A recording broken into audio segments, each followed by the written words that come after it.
Om Namo Bhagavate Vasudevaya. Om Namo Bhagavate Vasudevaya.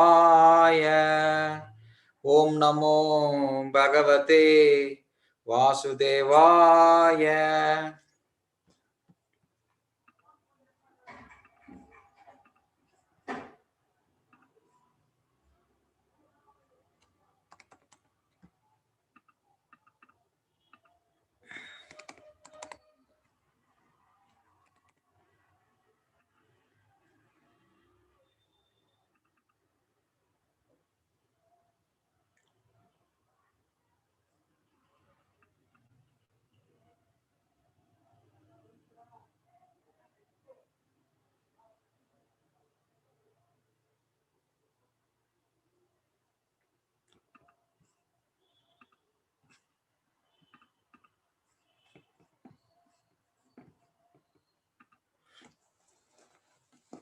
Okay, so we will recite the Mangala Charana prayers before the class. Om Ajnana Timirandasya Jnananjana Shalakaya Shakshur Unmilitam Yena Tasmai Shri Guruve Namaha Shri Chaitanya Manobishtam Stapitam Yena Bhutale Swayam Rupa Kadamayam Tadati Swapadantikam Vandeham Shri Guru Shri Yuta Pada Kamalam Shri Gurun Vaishnavamscha Shri Rupam Sagarajatam Sagagana Raghunatanvitam Tam Sajivam Sadvaidam Savadutam Parijana Sagitam Krishna Chaitanya Devam Shri Radha Krishna Padan Sagagana Lalita Shri Vishakanvitamscha He Krishna Karuna Sindhu Dinabandhu Jagatpate Gopesha Gopika Kanta Radha Kanta Namostute Tapta Kanchana Gaurangi Radhe Vrindavaneshwari Vrishabhanu Sute Devi Pranamami Hari Priye Vancha Kalpatarubhyascha Kripa Sindhubhya Evacha Patitanam Pavanebhyo Vaishnavebhyo Namo Namaha Jai Shri Krishna Chaitanya Prabhu Nityananda Shri Advaita Gadadhara Shivasadi Gaura Bhakta Vrinda Hare Krishna Krishna Krishna Hare Hare Hare Rama Rama Rama Hare Hare. Hare Krishna. Welcome to our weekly study of Bhagavad-gita. So we are continuing second chapter Bhagavad-gita. So second chapter has 5 sections. So we are in the second section, verses 2.11 to 2.30. This section is entitled as, the subtitle given to the section is Atma Jnana, because this section, this 20 verses, Krishna gives knowledge of the soul, that how we are not all this material body, we are all eternal spirit souls. So, and then we saw that the nature of the soul, the qualities of the souls, all of them characteristics of the souls, that's what we have been studying for last couple of weeks. So now we are starting from 26th verse. Last week we stopped at 25th verse. So we will be continuing on the 26th verse. So I will just read the 25th verse, the translation, and then we'll go to 26th verse from the sloka. Right? So we saw that, right? The translation for 25th verse. It is said that the soul is invisible, inconceivable, and immutable. Knowing this, you should not grieve for the body. Right? That's the 25th verse we saw. Now, 26th verse. Atachainam nityajatam nityam va manyashe mritam tatapi tvam mahabaho nainam shochitum arghasi. Ata, if, however, cha, also, Yenam, this soul, Nitya Jatam, always born, Nityam, forever, Va, either, Manyase, so you think, Mritam, dead, Tata Api, still, Tvam, you, Mahabaho, O mighty armed one, Na, never, Yenam, about the soul, Chochitam, to lament, Arhasi, deserve. Translation and purport by His Divine Grace, A.C. Bhaktivedanta Swami Srila Prabhupada ki Jai. If, however you think that soul or the symptoms of life will always be born and die forever, you still have no reason to lament, O mighty armed. Purport. There is always a class of philosophers almost akin to the Buddhists who do not believe in the separate existence of the soul beyond the body. When Lord Krishna spoke Bhagavad-gita, it appears that such philosophers existed, and they were known as Lokayatikas or Vaibhasikas. Thus, such philosophers maintain that life symptoms take place at a certain mature condition of material combination. The modern material scientists and material philosophers also think similarly. According to them, the body is a combination of physical elements, and at certain stage, the life symptoms develop by interaction of the physical and chemical elements.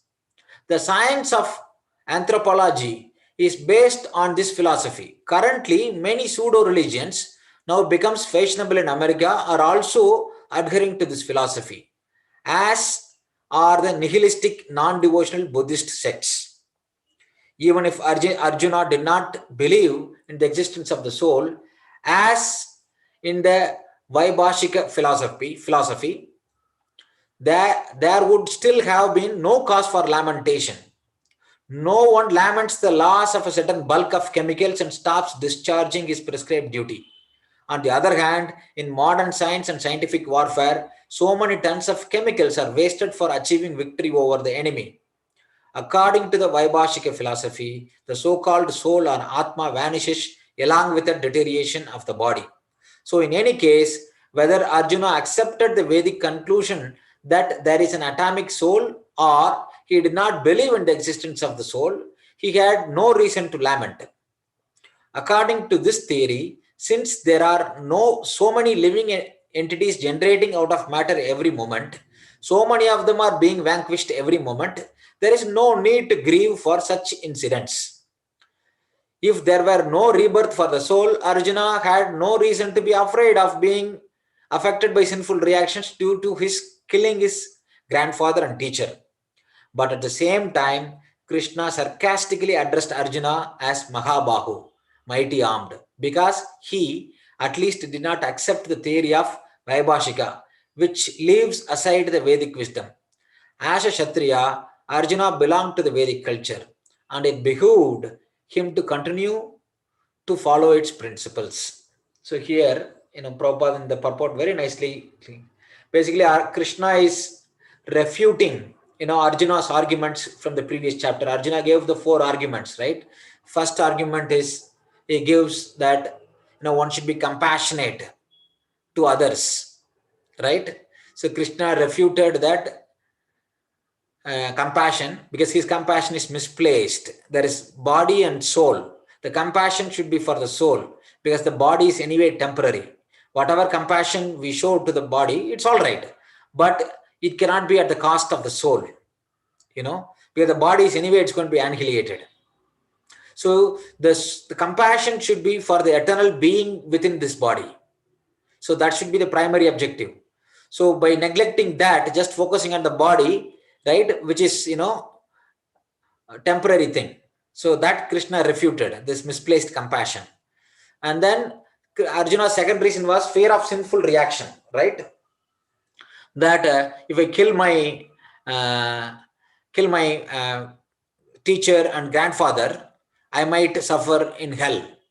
So Krishna refutes that. He said, actually, in fact, by not doing your duty, you will be going to hell. Not doing the duty. By doing the duty, you will not go to hell. That actually previous sections we saw. Now in this section, specifically these verses, Arjuna is refuting further. If you do not believe that soul exists, if you think that just we are all combination of only matter, the life comes and goes at some point of time, then there is nothing to worry about it anyway. You don't have to worry about fear of sinful reaction in that case also. So Krishna covers all ground here, So that's what Prabhupada explains nicely in this purport. Verse number 27. Jateshe hi dhruvo mrityur dhruvam janma mrityasya cha tashmat apariharye arte Natvam sochitam arhasi. Jatasya, of one who has taken his birth, he certainly dhruvaha, a fact, mrityuhu, death, dhruvam, it is also a fact, janma, birth, mrityasya, of the dead, cha, also, tasmat, therefore, apariharye, of that which is unavoidable, arte, in the matter, na, do not, tvam, you, sochitum, to lament, arhasi, deserve. Translation. One who has taken his birth is sure to die, and after death, one is sure to take birth again. Therefore, in the unavoidable discharge of your duty, you should not lament. Purport. One has to take birth according to one's activities of life, and after finishing one term of activities, one has to die to take birth for the next. In this way, one is going through one cycle of birth and death after another without liberation. This cycle of birth and death does not, however, support unnecessary murder, slaughter, and war. But at the same time, violence and war are inevitable factors in human society for keeping law and order. The battle of Kurukshetra, being the will of the Supreme, was an inevitable event. And to fight for the right cause is the duty of Kshatriya. Why should he be afraid of or aggrieved at the death of his relatives, since he was discharging his proper duty? He did not deserve to break the law, thereby becoming subjected to the reactions of sinful acts, of which he was so afraid. By avoiding the discharge of his proper duty, he should not be able to stop the death of his relatives. And he would be degraded due to his selection of the wrong path of action. Here again, Krishna coming back, If you think the body is, we are all just, the life symptoms are just due to only material combination. Anyway, they come and go, life comes and goes all the time, you don't have to lament. But if you agree that the Vedic principle that we are all eternal soul, then the soul is going to continue his, after death, there is going to be a birth again, right? So this cycle is continuing, this samsara is continuing. Cycle of birth and death is eternal activity going on in this material world. So Krishna is saying, therefore, in the unavoidable discharge of your duty, you should not lament. Here, in this situation, for Arjuna, him being a Kshatriya, this war is unavoidable because they tried to avoid this war by peace mission. They requested Krishna to go to Duryodhana for a peace mission. That peace mission failed. All the avenues failed. Now it's unavoidable because the law, the dharma has to be established. Because Arjuna and party, Arjuna stands for adharma. Sorry, not Arjuna. Duryodhana stands for adharma, right? Duryodhana and party, they were like hell bent on starting the war, right? They didn't want to give even 5 villages. What to speak of, land which can be held at the tip of a pin, right? Not even that much I will give. That's what Duryodhana's argument was, and he wanted the war. So this is unavoidable for Arjuna, because Arjuna can be a Kshatriya, he has to protect dharma. That's his duty. So now he cannot back off on the name of, compassion to his relatives, So this, because the soul is going to go on this cycle of birth and death. So whether Arjuna is going to discharge his duty or not, they are all eventually going to die. Nobody is going to live eternally, right? They are all going to die at some point of time. So by not doing the duty, anyway their relatives are going to die, and then by not doing the duty, he is going to actually have a consequence for that by not doing the duty, right? There will be a sinful reaction for that, right? That's what proper purport he's elaborating. 28. Avyaktadini bhutani vyakta madhyani bharata avyaktan nidanyanya eva tatraka paridevana avyakta adini, in the beginning unmanifested, bhutani, all that are created, vyakta, manifested, madhyani, in the middle, bharata, descendant of Bharata, avyakta, non-manifested. Nidanani, when vanquished. Eva, it is all like that. Tatra, therefore, ka, what? Paridevana, lamentation. Translation. All created beings are unmanifest in their beginning, manifest in their interim state, and unmanifest again when annihilated. So, what there is there for lamentation? Purport. Acceptance that there are two classes of philosophers, one believing in the existence of the soul and the other not believing in the existence of the soul. There is no cause for lamentation in either case. So, this is what so far Krishna covered. If you believe in the soul, there is nothing to lament because you got to discharge the duty. If you don't believe in the soul, there is nothing to lament because it's all matter, bunch of chemicals anyway, right? There is nothing to worry about it, right? That's what he is saying. Prabhupada is elaborating. There is no cause for lamentation in either case. Non-believers in the existence of the souls are called atheists by followers of Vedic wisdom. Yet, even if, for argument's sake, we accept this atheistic theory, there is still no cause for lamentation. Apart from separate existence of the soul, material elements remain unmanifested before creation. From this subtle state of non-manifestation comes manifestation. Just as from ether, air is generated. From air, fire is generated. From fire, water is generated. And from water, earth becomes manifested. From the earth, many varieties of manifestations take place. Take, for example, a big skyscraper manifests from the earth. When it is dismantled, the manifestation becomes again unmanifested and remains as atoms in the ultimate stage. The law of conservation of energy remains, but in course of time, things are manifested and unmanifested. That is the difference. Then what cause is there for lamentation either in the stage of manifestation or in unmanifestation? Somehow or the other, even in the unmanifested stage, things are not lost. Both at the beginning and at the end, all elements remain unmanifested, and only in the middle are they manifested. And this does not make any real material difference. And if you accept the Vedic conclusion, as stated in Bhagavad-gita, that these material bodies are perishable in due course of time, antavanta ime dehaha, but that the soul is eternal, nityakshokta sariranaha, then we must remember always that body is like a dress. Therefore, why lament the changing of a dress? The material body has no factual existence in relation to the eternal soul.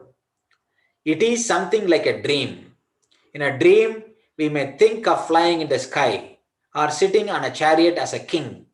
But when we wake up, we can see that we are neither in the sky nor seated on the chariot. The Vedic wisdom encourages self-realization on the basis of the non-existence of the material body. Therefore, in either case, whether one believes in the existence of the soul or one does not believe in the existence of the soul, there is no cause for lamentation for the loss of the body. So here, right, so Prabhupada summarizing these arguments here nicely. The two classes of philosophers, right, atheist and theist.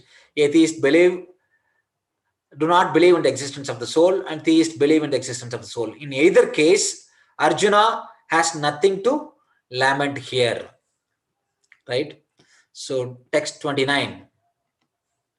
Ascharyavat pashyati kachit enam ascharyavat vadanti tadaiva chanyaha ascharyavat chainam anya shrunoti thruvapi enam vedana chaiva kaschit. Ascharyavat, as amazing, pashyati, sees, kaschit, someone, yenam, this soul, ascharyavat, as amazing, vadati, speaks of, tata, thus, eva, certainly, cha, also, anyaga, another, ascharyavat, similarly amazing, sa, cha, also, yenam, this soul, anyaga, another, shunoti, hears of, shrutva, having heard, api, even, yenam, this soul, veda, knows, na, never, cha, and eva, certainly, kaschit, someone. Translation. Someone look on the soul as amazing. Some describe him as amazing. Some hear of him as amazing, while others, even after hearing about him, cannot understand him at all. So this verse is known as the amazing verse. Like the amazing nature of the soul is described here, right? Purport. Since Gita Upanishad is largely based on the principles of the Upanishad, it is not surprising to also find this passage in the Katha Upanishad. Shravanyapi bahubir yona labhyaha Shanvantopi Bhagavoyam na vidyuhu Ascharyo Vakta Kushalochya Labdha Ascharyoshya Nyata Kushalonushtitaha.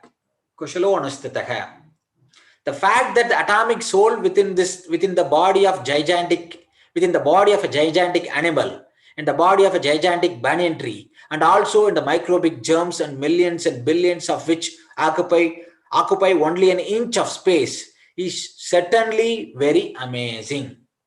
Right? Here the amazing characteristic of the soul is described. Prabhupada is telling this atomic tiny soul, which is 1/10,000th part of a tip of a hair, that tiny soul, when goes into a body of a blue whale, right? Blue whale is considered to be one of the largest mammal known to be in existence, right? The blue whale, how big it is, the heart of the blue whale itself is size of a small size mid-size car, The heart of the blue whale is like a small or mid-size car. You can consider how big the blue whale might be, right? That huge blue whale body animates because of the presence of this tiny 1/10,000th part of a tip of a hair size soul, right? That atomic soul make this gigantic body of a blue whale animate. Or sometimes banyan tree spans across blocks, right? So much width sometimes, right? Banyan tree can span across several meters long, or few blocks sometimes. This gigantic banyan tree is manifesting and going through all the transformations because of the presence of the tiny atomic soul. Within that banyan tree, there might be so many other living entities. They all, right? All those living entities, right? They're all different jivas. But this tree itself has its own identity as a soul. Whether it's a gigantic, a blue whale, or a banyan tree, animates because of the presence of the tiny microscopic atomic soul. But if you take a microbe or an ant, right? Prabhupada is telling in 1 square inch, there could be, millions and billions of microbes can be there. And each microbe is an atomic soul, right? So the same tiny soul animates, makes this microbe or an ant move, and the same atomic tiny soul, when occupies the body of a gigantic blue whale or a banyan tree, it makes it animate. So this is the amazing nature of the soul. The soul is amazing because it can manifest huge material bodies or tiny material bodies, doesn't matter, because it's transcendental to matter, right? So that's what Prabhupada is telling here. The fact that atomic soul is within the body of a gigantic animal, in the body of a gigantic banyan tree, and also in the microbic germs, millions and billions of which occupy only an inch of space, is certainly very amazing. Men with a poor fund of knowledge and men who are not austere cannot understand the wonders of the individual atomic spark of spirit, even though it is explained by the greatest authority of knowledge, who imparted lessons even to Brahma, the first living being in the universe. Here, Prabhupada is telling, right? Men in poor fund of knowledge, or men who are not austere, cannot understand the wonders of the individual atomic spark of spirit, right? So people who are not properly directed by the directions of the scriptures, or even people might have access to scriptures, but still they cannot understand. Why? Because they are not sufficiently purified, right? So the Vedic knowledge, right? The same Vedic knowledge can be presented in front of 10 people, right? They might have similar material qualification, but one person can understand this, other person may not be able to understand, because the person who had gone already through sufficient amount of purification in his life by performing tapasya, austerity, right? He can understand knowledge, this Vedic knowledge. So here the Supreme Personality of Godhead, Krishna, the greatest authority of knowledge, is presenting this knowledge. But some person who are in poor fund of knowledge are person who are not sufficiently purified. That means they have not performed enough austerity, right? They cannot understand this knowledge, right? Prabhupada is further telling who imparted the knowledge to Brahma in the beginning of creation? Only the Supreme Lord. Brahma is the greatest authority in this universe, right? When he first appeared, when he manifested in the lotus flower, right? Coming from the navel of, Shirodakshaya Vishnu, right? So from that navel of Shirodakshaya Vishnu, a lotus flower came, and from that lotus flower is the first living entity born, right? Brahma. When Brahma appeared, and he didn't know what to do because there is no one. He didn't know what to do at all at that time. So then he went across searching here and there in the lotus flower. He went all the way in the bottom of the stem. He saw that it's everywhere only water. He could not understand what his purpose is. So at that time he heard the sound. There are two syllables continuously coming. Tapa, tapa, tapa. This sound was going on. Brahmaji, immediately when he heard this sound, tapa, tapa, tapa, tapa, tapa, right? He understood that he has to perform austerity. So then he performed austerity for 1,000 celestial years. After performing austerity for 1,000 celestial years, then the Lord manifested himself in the heart of Brahma. Then he, revealed all the Vedic knowledge, all the Vedas, all the Vedic knowledge was revealed to Brahma in his heart. So the first shloka in Srimad Bhagavatam, first chapter, first canto, first chapter, first verse. Tene Brahma Hridaya Adi Havye Muhyanti Yat Suryaha. It mentions, right, that in the heart of Adi Kavi means Brahma is called Adi Kavi. In the heart of Adi Kavi, right, this knowledge was originally imparted in the heart of this Adi Kavi. By who? The Supreme Lord. Then he understood what his duty is. Then he engaged in his seva of doing secondary creation within the universe, right? Prabhupada is telling the same personality who had given the knowledge to Brahma is giving this knowledge here in Bhagavad-gita. But people who read this Bhagavad-gita, if they are having already a poor fund of knowledge, or if they have not sufficiently gone through purification or austerity, right, they will not be able to understand this knowledge, right? Owing to a gross material conception of things, most men in this age cannot imagine how such a small particle can become both so great and so small. So men look at the soul proper as wonderful either by constitution or by description. Illusioned by the material energy, people are so engrossed in the subject matters for sense gratification that they have very little time to understand the question of self-understanding. Even though it is a fact that without this self-understanding, all activities result in ultimate defeat in the struggle for existence. Perhaps they have no idea that one must think of the soul and thus make a solution to the material miseries, right?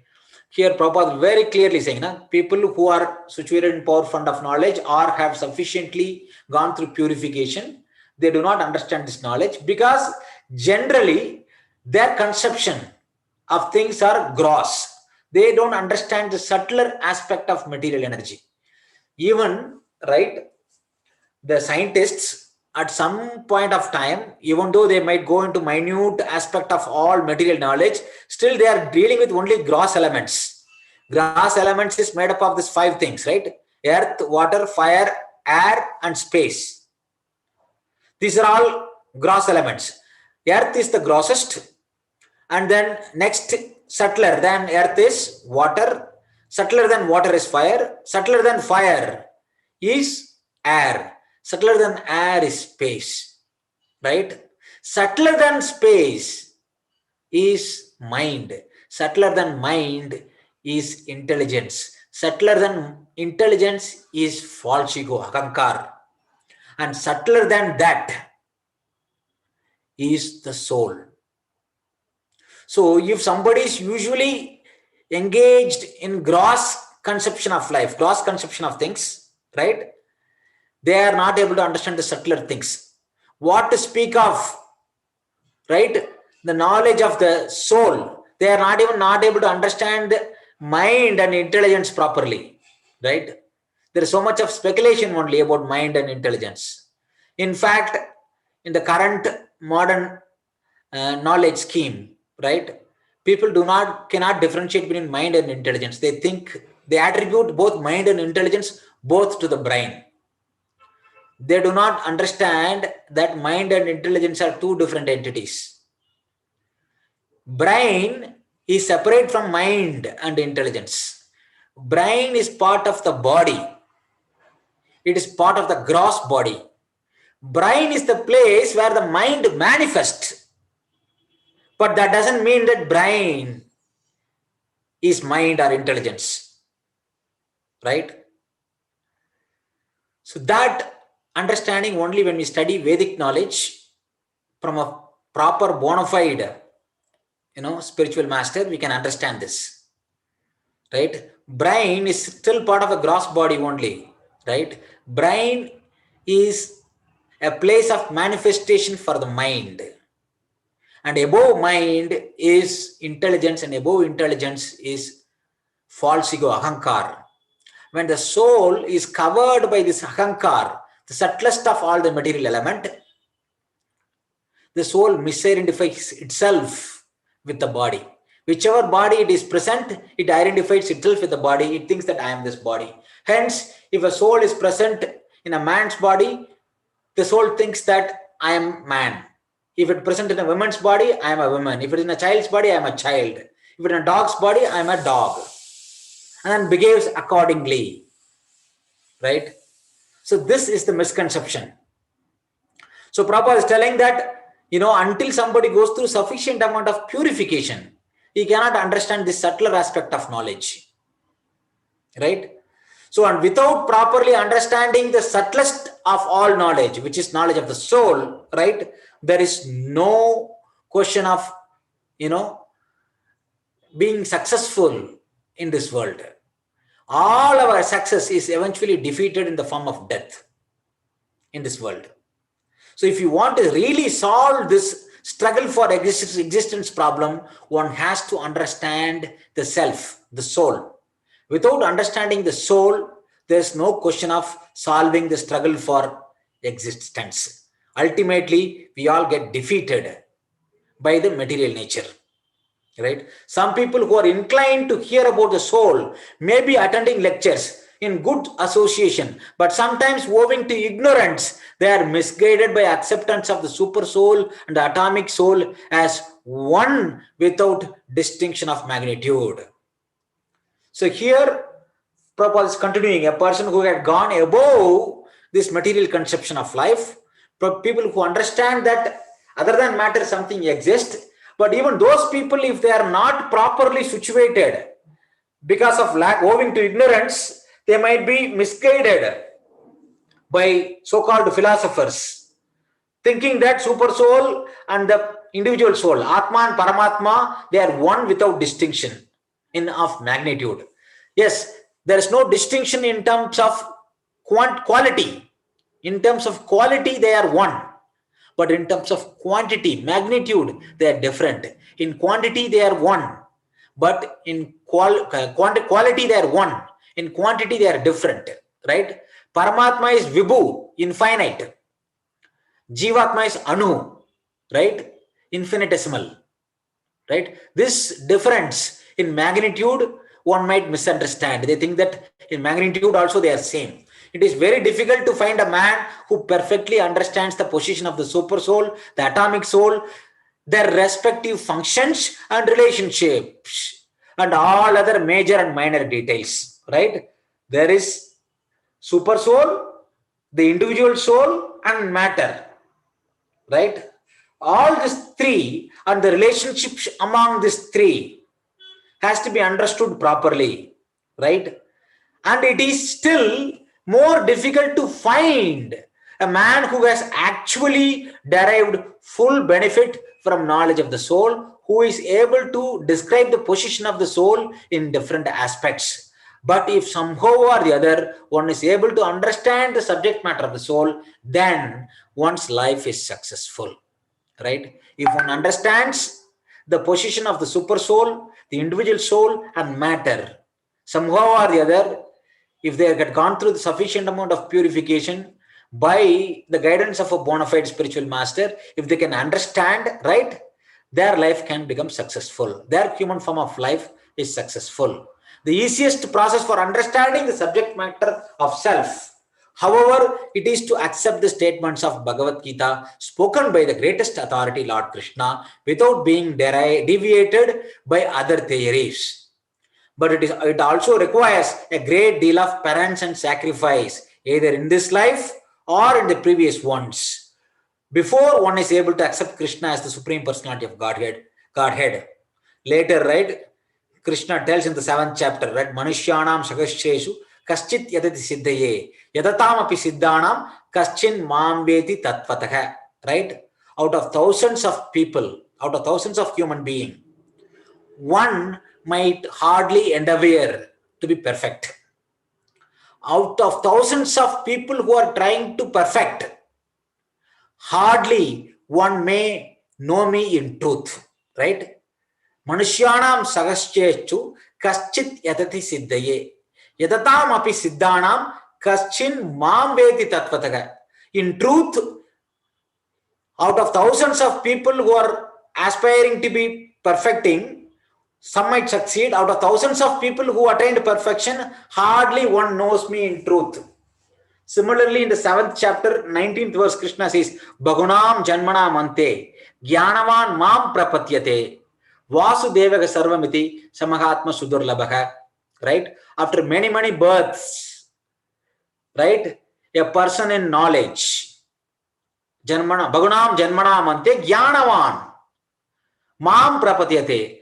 A person in knowledge, after many births, a person in knowledge surrenders unto me. Jnanavan mam prapatyate. Why? Because they understand Vasudeva Sarvamiti. Everything exists because of presence of Vasudeva.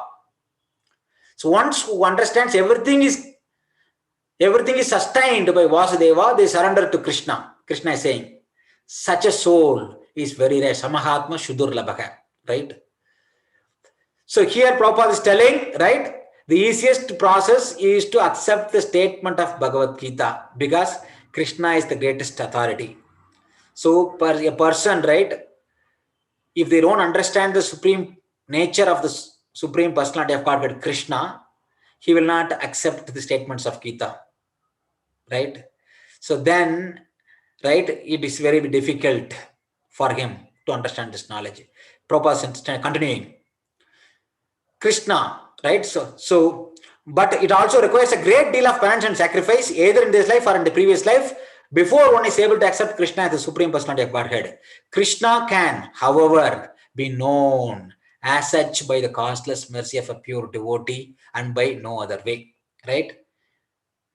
After going through many lifetime, a person who is trying to attain perfection, finally somehow they can understand the position of Krishna, right?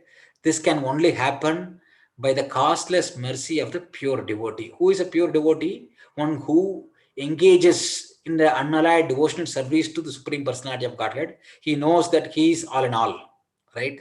He understands that everything is part and parcel of the Supreme. Everything has to be engaged in the service of the Supreme, right? He doesn't have any other ulterior motive than other than serving the Supreme, the interest of the Supreme.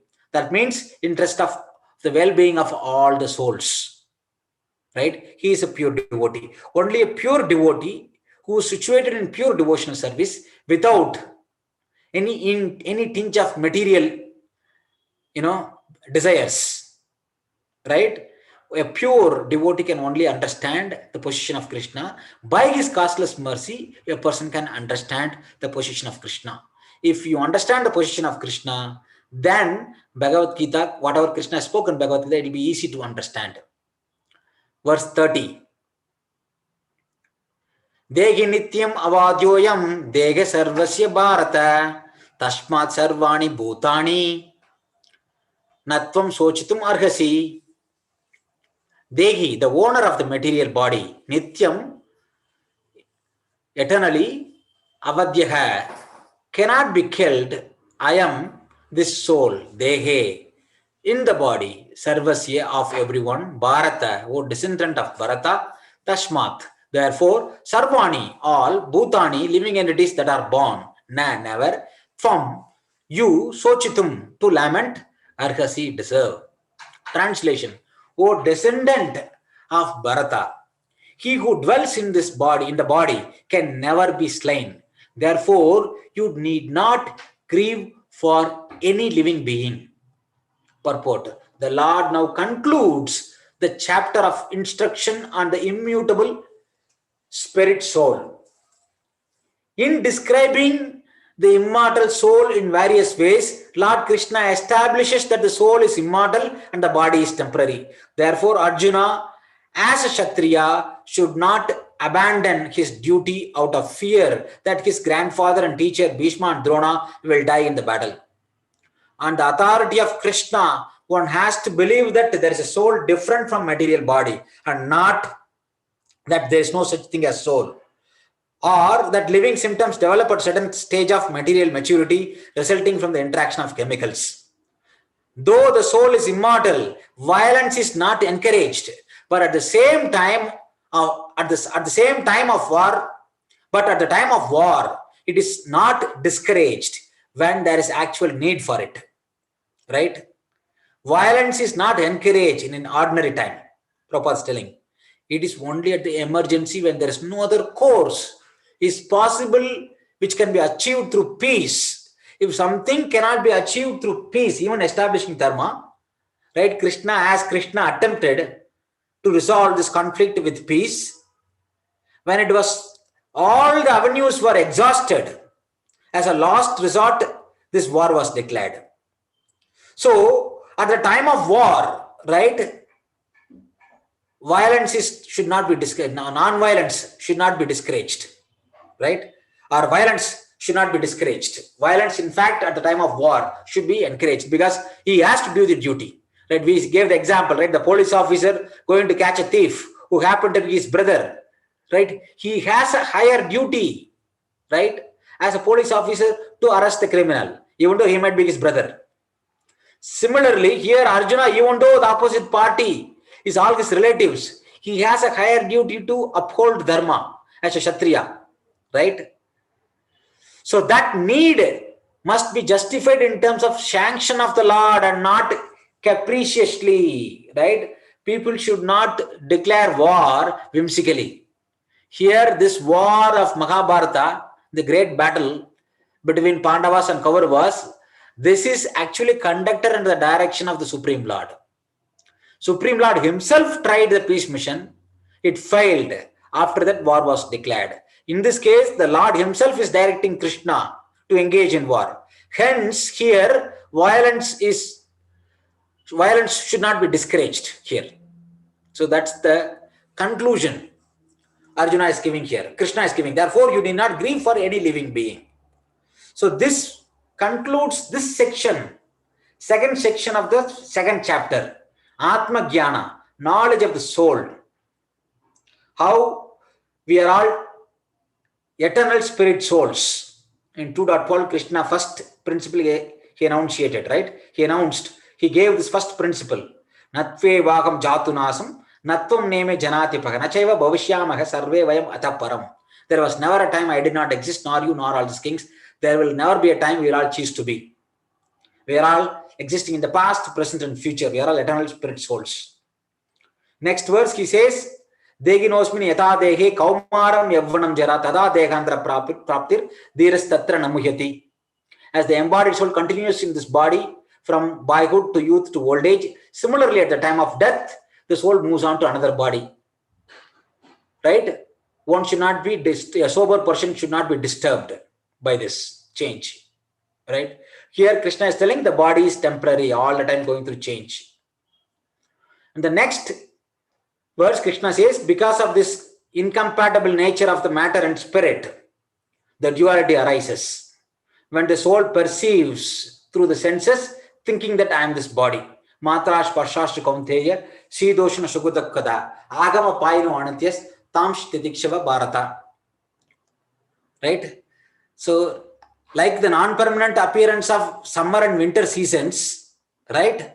The happiness and sufferings of this world are temporary. They arise due to sense perception only. O son of Bharata, one has to learn to tolerate, right? One has to transcend this duality, happiness and suffering, heat and cold, right and wrong, honor and dishonor, good and bad, right? Like that, all the dualities has to be tolerated. Once, until we tolerate this duality, we cannot rise above this duality. So this is the key principles Krishna gave in this section. Then next set of verses, Krishna up to 30 verses, right? He gave the characteristics and nature of the living entity. So at this point, we'll stop here. So this concludes this section, second section of the second chapter. So any comments, any questions at this time?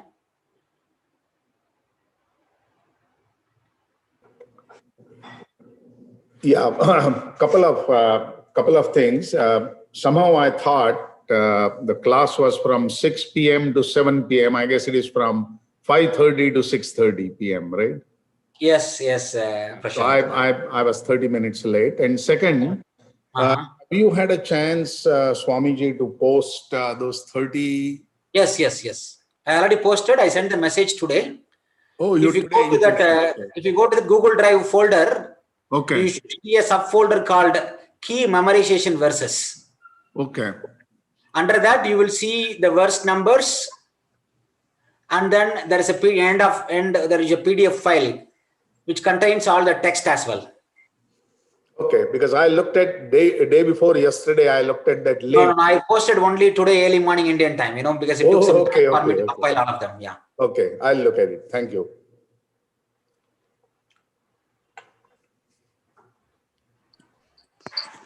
There should be a folder under this Google Drive link I sent. There should be a folder called Key Memorization Verses.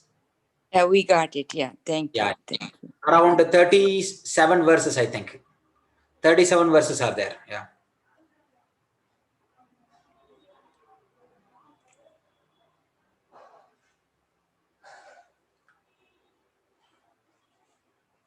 So any other comments, questions at this time?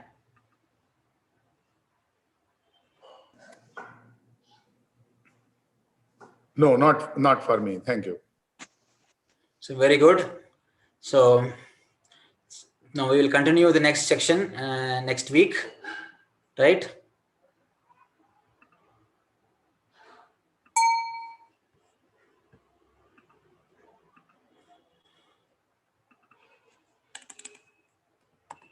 That is, next section is third section, right? Krishna is going to talk about Karma Yoga.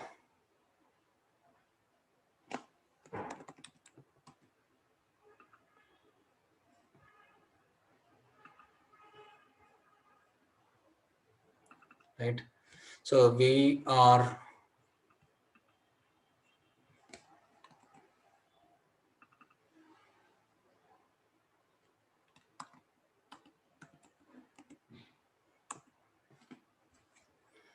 Yeah.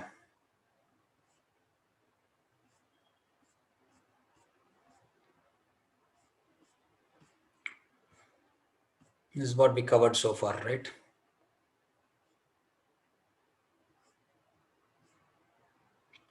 So in the second chapter, section 1, 2.1 to 2.10 is Arjuna's further doubts and surrender to Krishna. And then section 2 is Atma Jnana, right? 2.11 to 2.30. Section 3 is Karma Kanda, right? 2.31 to 38, right? So that's what we are going to cover next week. So we will try to cover all the 8 verses next week so that we can finish this section.